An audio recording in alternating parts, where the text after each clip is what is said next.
Hey, this is Perry's Hotter, your friendly neighborhood mangaka in the making. What I got here is a printout from a book by Jason BruBaker called Cognitive Drawing. And is what it is. It's a book of his. Jason BruBaker is a comic book artist, and he's ran many comic book on Kickstarter and now Indiegogo, or well, I don't know if he's done that, but anyway, he has a book that is on Kickstarter right now, and I backed it. It's called Cognitive Drawing, and before I backed it, I saw some YouTube videos he did about it, and I had watched a lot of his content and enjoyed many of his YouTube videos, and I thought, well, I don't want to be a bump on a log anymore, so I went ahead and I backed it. But there's another reason. That's one. It's a how to draw book, and I like to draw. I'm making my own manga called Cold-Blooded, which is available on Webtoon and Tapas. There's a link in the description, and also there's a link in the description of my email list, which if you sign up, you get a free digital copy of Cold-Blooded Chapter 1. But anyway, and I'm always looking to improve, what's going to give me the edge or make me better at drawing. And one of the things was this book called Quick Sketching with Ron Husband. And Ron Husband is basically, he was the first African-American lead animator at Disney. And when I went to college, I graduated with a BFA in computer animation from Sam Houston State University. It was like my first semester there. He came and he visited, and he was talking about just his career and this book, Quick Sketching. And when I found out about it, I was like, oh, I went and I bought it, ordered it on Amazon like that day, the day after, and because I thought this could be the next thing to help me improve and get better, and I think it was. But the one thing, if anything, this book is good for is examples more than anything. And it doesn't really have a lot of how-to and instruction. It just tells you on things to look for while drawing, which is good. To practice your observational skill. And I do like drawing. I pride myself on drawing fast and, drawing how things look. But the one problem I keep running into is quick sketching is this idea that you look at something and then you draw it as fast as you can for about 30 to 45 seconds. Just like in a life drawing class, that's what you do to get a gesture down. And it's like, if someone's just sitting or standing there, that's not too difficult because you can look down and look back up. And they'll still be in the same position relatively quickly, not a whole lot of movement. But let's say if someone's just walking by, or someone's running, or doing something like this, like playing basketball, it's like you look and you see a pose for a split second, and then somehow you're supposed to remember what it looks like and draw it. And that's the problem I struggle with. And with this cognitive drawing, is it's supposed to like increase your like retention of when you see things in life or in other people's artwork. And when he first demonstrated this in one of his videos, I was thinking, man, this sounds like a bunch of mumbo jumbo. Like, I didn't think it was real. But on the off chances it isn't, I want to give it a chance, and that's why I backed it, and that's why I printed this out. I'm going to do it and put it to the test. And so, to start your drawing journey, let's talk about something that provides the largest benefit to long-term memory. It's called testing effect. The first documented studies on the testing effect were published in 1909 by Edwina E. Abbott. I call it the testing effect. Yes, brilliant. 1909, 1992. Then 1992, Carrier and Paschler showed that the testing effect produced better results than other forms of studying. This evidence is undeniable. Simply brilliant, Carrier. This research paved the way for many more studies in the recent years. So what is the testing effect and how does it apply to drawing? So in this way he's talking about test, feedback, test, feedback. Basically when we test what we just learned with immediate feedback and then try again with immediate feedback, we are in essence using the testing effect. In the words of my cognitive scientist friend, Nathan van der Stoep, trying to come up with something on your own and then testing it speeds up the learning process. It's one of the most efficient ways to get your brain to remember stuff. Nathan is an artist too. Okay, let's give it a try, shall we? So, this isn't too far off from what I found in my own experience or what I've heard from one of my art professors that said the best way you learn is to do something over and over again, basically to start over, because you can spend hours on a single drawing and put in elbow grease and make it look all photorealistic, but you don't really learn a whole lot from that, and you learn more from doing gestures or starting over, stopping and starting over again and again. You know, you draw something and you do a gesture and then you do another gesture. It could be the same gesture, a different one, but you're repeating that process again and again instead of spending forever on one thing. And I have found you learn a lot from that. So here's where we actually get drawing. Look at the drawing of this leaf. Don't stare too long. You are not trying to memorize every detail. Now cover it with a piece of paper or something quick. Look at this drawing for a few seconds only. Okay, so the idea here is I'm going to look at this and I'm going to cover it up and then I'm going to draw it from memory. And then after that, then I'm going to draw it, but I'm going to be looking at it. And then I believe I'm going to repeat it and draw from memory again. And so this is what it means by that first page. Test, feedback, test, feedback, test. And it's supposed to like increase like your memory on remembering on how things look. And you know, like I said before, it sounded like a bunch of mumbo jumbo, but I'm gonna actually put it to the test. I need like a piece of paper or something. Okay, so look at this drawing for a few seconds only. Okay. Well, I can still kind of see it. I want some a little more opaque. Alright. Let's try this.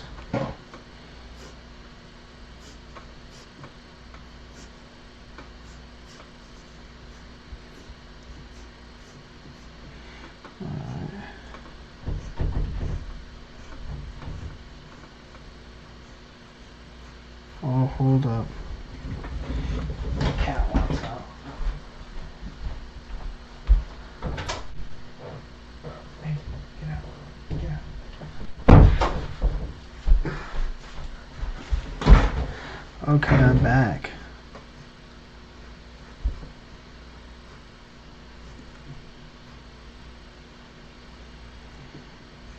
Let's see.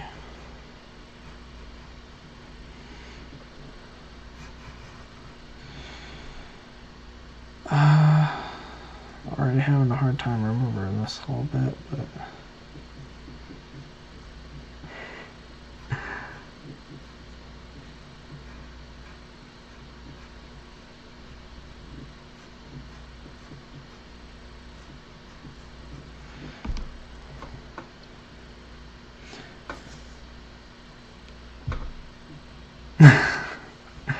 now that you have the reference cover, try to draw a leaf to scan from memory. Now uncover and draw the same leaf while looking at the reference in the panel above.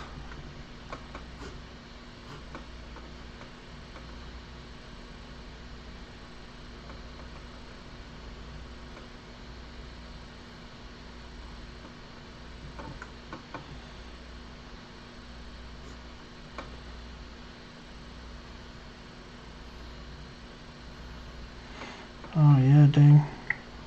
See, there's a whole nother point that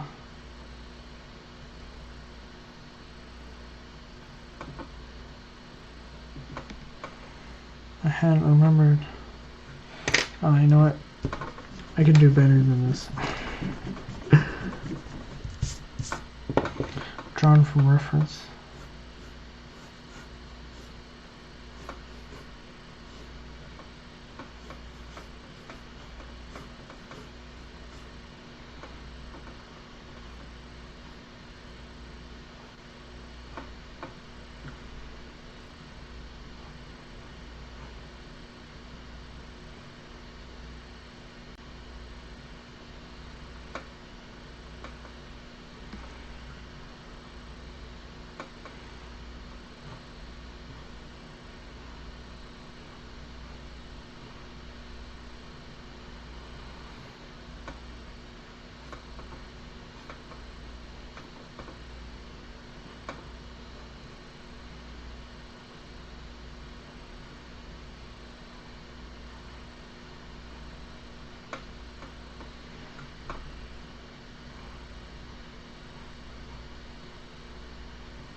I just have this big old eraser.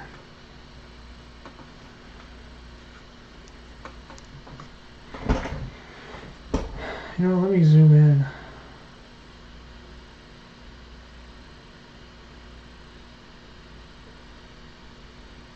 That's better.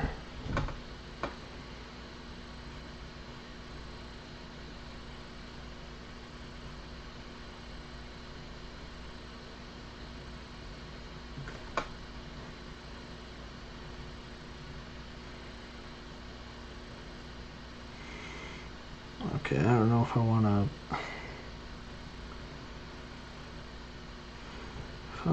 necessarily draw every single exactly how it is. I don't know if he wants me to draw it that way, but I sure don't want to draw it that way.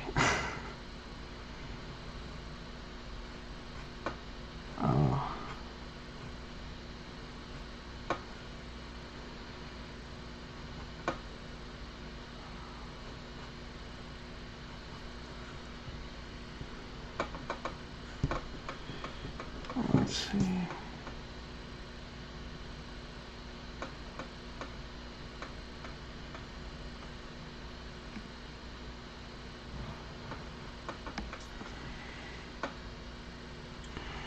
I'm pretty proud of that leaf. Okay. How did you do that time? Did you notice that you were paying attention to problem areas that you couldn't figure out before? That's good. And now to the next level. Cover up all the leaf drawings on this page and draw the leaf again from memory in the next panel. Let's see what happens this time with your brain. Well, I'm pretty sure I will remember it more, so...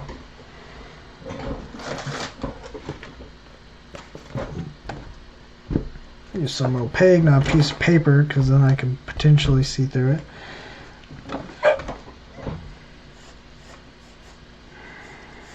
And what's great is actually kind of remember what it looks like, what it looked like before.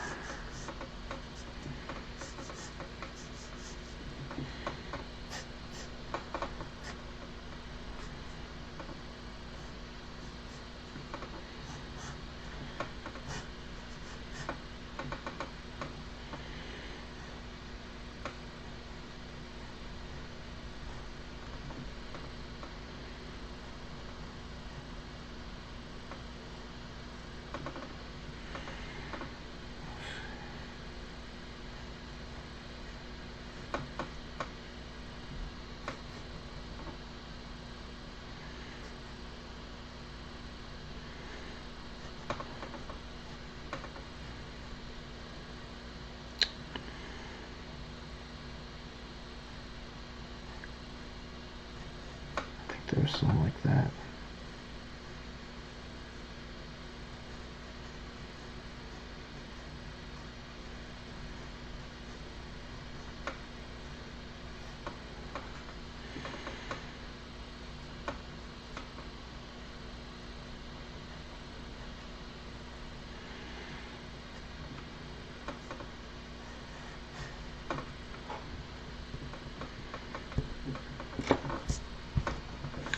pretty rough looking sketch here.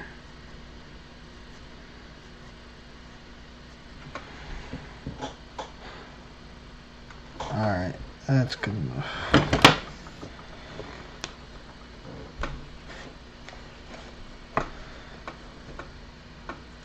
It's not too bad if I say so myself. Oh, let me zoom back out.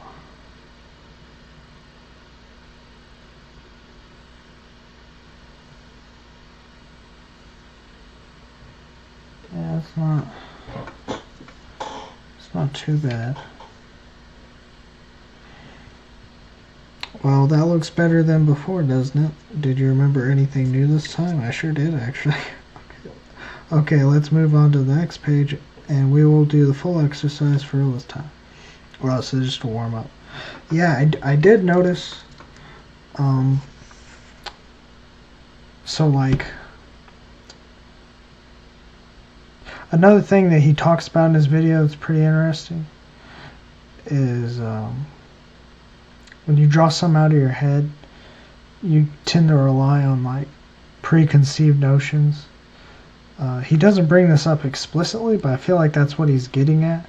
It's kind of like when you think of a face, you may think of a smiley face more than what an actual face looks like. And so in this instance, I may have been thinking more of a like pre-notion of what a leaf could look like, which is more close to a symbol or a very much more cartoony looking leaf.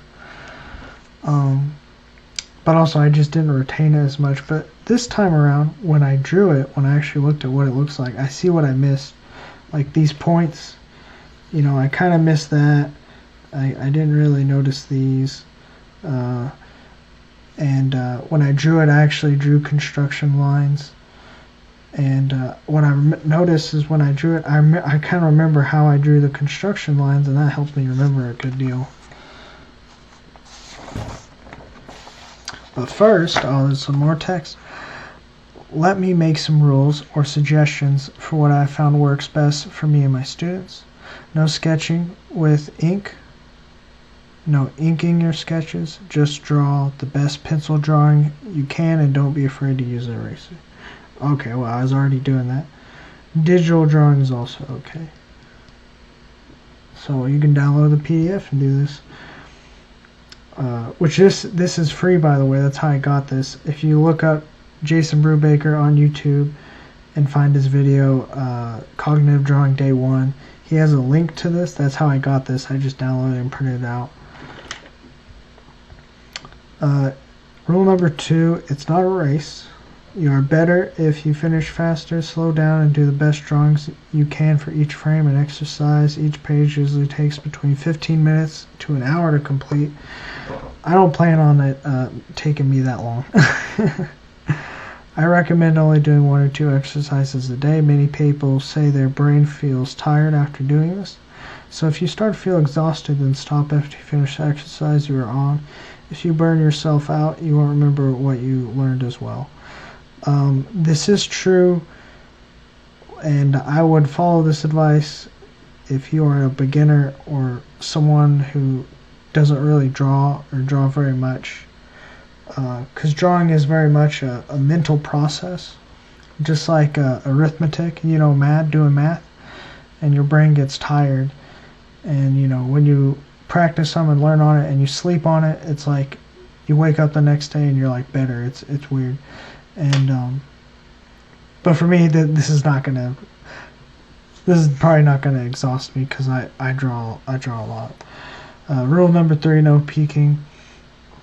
Don't look at the reference when you are supposed to be drawing completely from memory. Cognitive drawing won't work if you cheat. Remember, this is your art journey, so don't cheat yourself and slow your own progress. Don't have to worry about that for me. Rule number 4, just a few seconds. When you start a new cognitive drawing page, only look at the reference image for a few seconds to understand what you will be drawing. When starting a new page, just draw the new image the way you would draw it. Don't worry about memorizing it.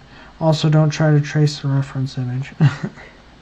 Remember that this is just one way to learn to draw. There are many other ways you can learn, and you should use other methods, but this book will mainly focus on the cognitive drawing method. I've never seen it taught anywhere ever, not to mention it works surprisingly well for most people. Yeah, so like someone like me, I already know how to draw like fairly well. I'm just hoping this will make me even better. You know, because part of what helped me hone my skills is how to draw books. And so with these rules established, let's do our first full page. Remember, only look at the eye for a few seconds. Okay, I see the eye. Let's do this.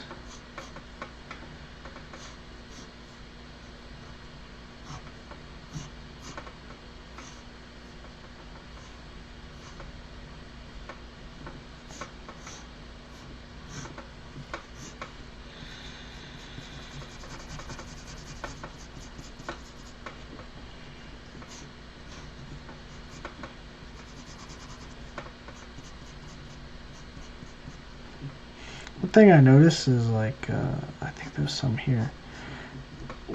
When he in his video he does this exercise. The way he draws an eye is not actually all that different from how I would draw an eye. So I don't know exactly how challenging this will be for me. Alright, I did a little rough sketch. Uncover the eye above and compare your drawing. From memory to the reference. Now, using the reference eye above for help, draw the eye again. Let's see how it looks. Okay, the eyelid. The eyelid and the eyebrow. That's like kind of big. And I guess the bottom eyelid. Yeah, it is different.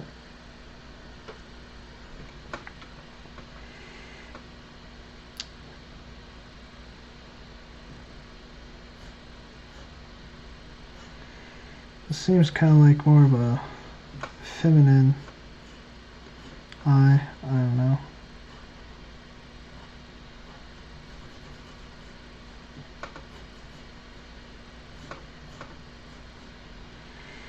Yeah, I think I just drew this one more how I usually draw my eyes. I think that's what I ended up doing.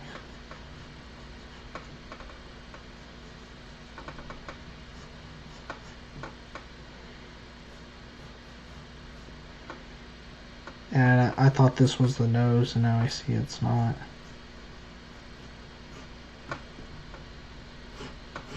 Oh, I'm going up here into the text, oh well.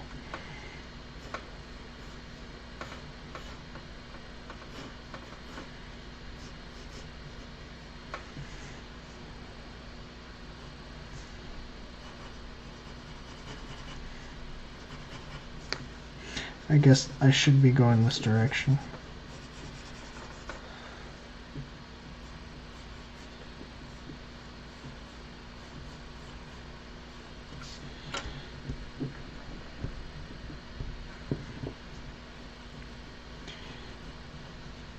I'm usually pretty good at, I think anyway, at drawing how things look.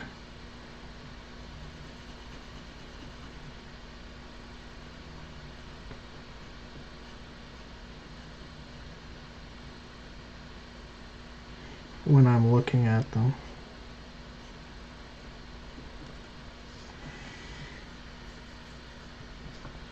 Oh.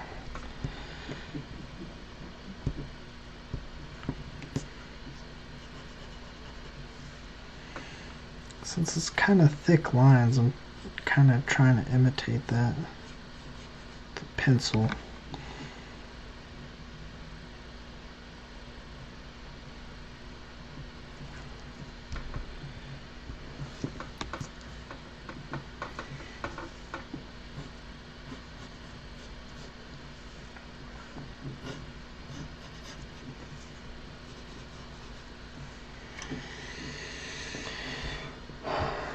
Cover the top 4 frames and draw the eye from memory again.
feel like I'm missing something.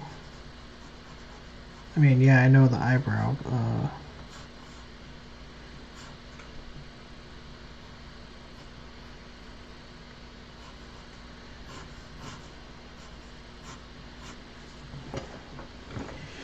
This time I'll do the eyebrow right.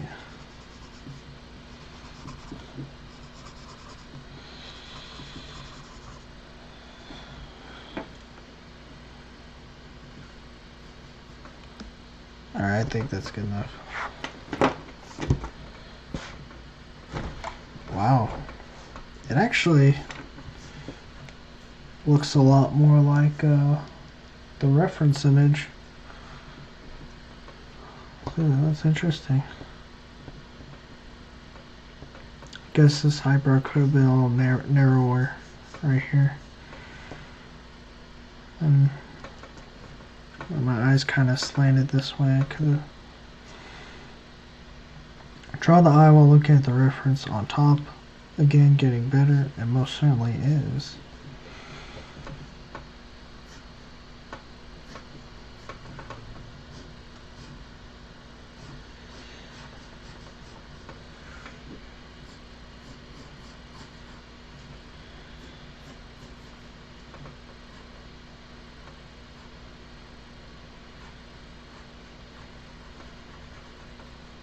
There was about 3 lashes there.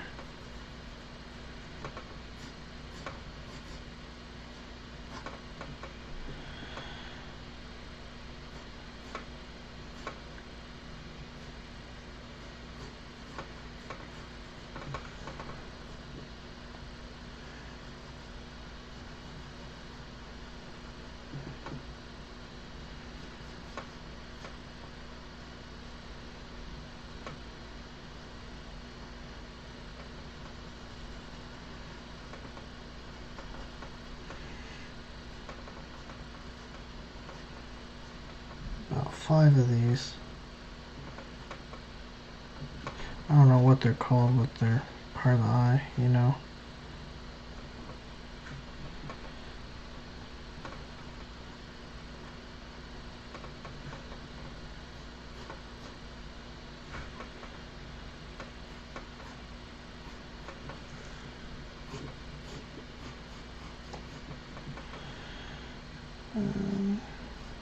Eyebrows actually way over here.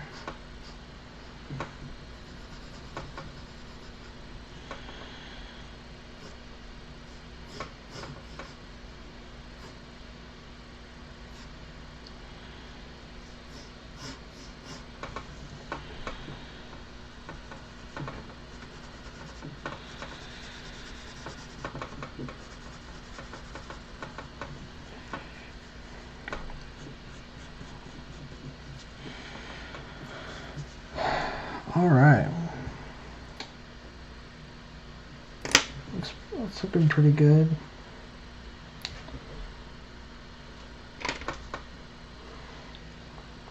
Cover the top 6 frames, and draw the eyes from memory for one last time. All right.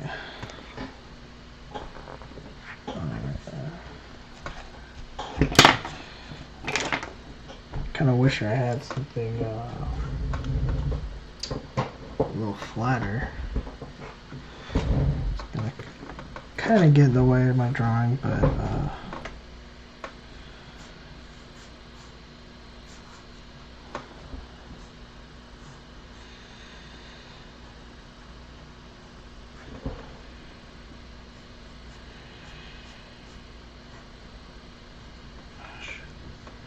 okay.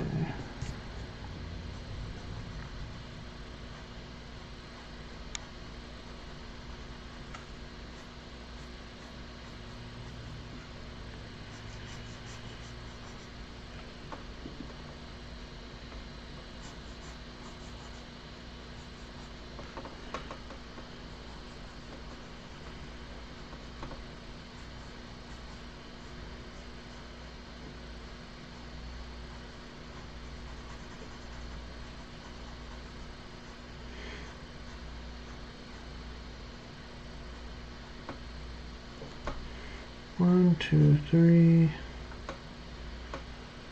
about how many it was.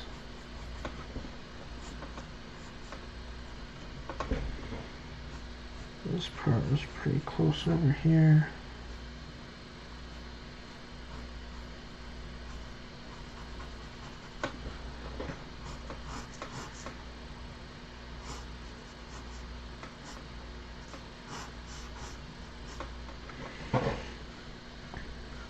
Man, I just like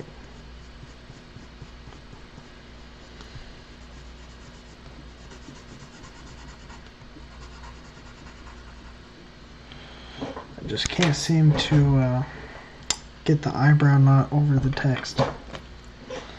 Okay. Let me zoom out.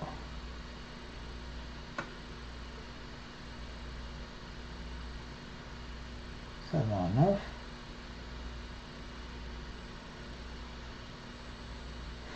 Okay, there we go. That's pretty good. Yeah. That might be my best one. Okay, I can see what can make the eyebrow better. See the eyelid. Let's see. Wow, you did great. I bet you could easily draw those eyes on my face. I sure could. Does your brain feel tired from doing this exercise? No, it doesn't, but if it feels exhilarated though. Did you see any improvement? Yes, I did. Good. Now let's go on. Let's go do our first test to measure our current skills. But there's no more after that because it's just only 4 pages. If he has any more, which I know he did other days, but yeah, I think that's all that he's offering for free so far. Unless I'd have to check back. But anyone can do this. Anyway, my name is Paris Hodder, a mangaka in the making my own manga called Cold-Blooded. Cold-Blooded is about Rem Snart misses his father, and while holding out hope after his father's disappearance 5 years ago, he discovers latent reptilian abilities brought out by a shadowy figure determined to end his life. So imagine, if you love manga or you love battle manga, you'll love this. Imagine Goku, but instead of turning Super Saiyan, he turns into, to power up, he turns into a 7-foot tall lizard monster. Or imagine Eren Yeager from Attack on Titan, but instead of a Titan, it's a blue and green lizard monster. And that's Cold-Blooded. It's free to read on Tapas and Webtoon. The link is in the description. And also a link to my email list, which if you sign up, you will get a free digital copy of Cold-Blooded Chapter 1. 25 pages plus some bonus content, some behind the scenes. And I also ran a Kickstarter this past year and it was successful, and I'm about to fulfill it.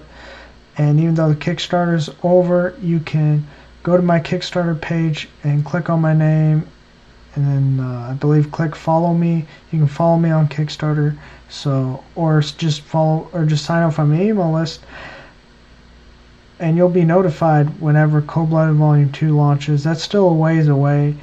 Probably, I probably won't be done until 2021, but if I get it done before then, that will be great.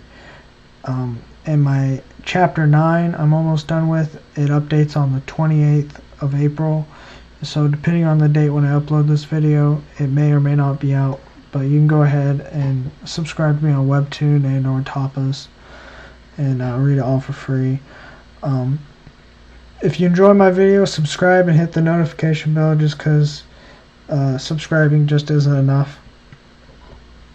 And I have done lots of drawing videos where I draw the figure, nudes, the nude figure from Croquis Cafe, which is on YouTube channel. They're now on Vimeo. They apparently took down a whole lot of their videos, or I guess YouTube didn't like it because it's nudity, but all my videos are still up, and my latest one I did, I'll see if I can include it here at the end.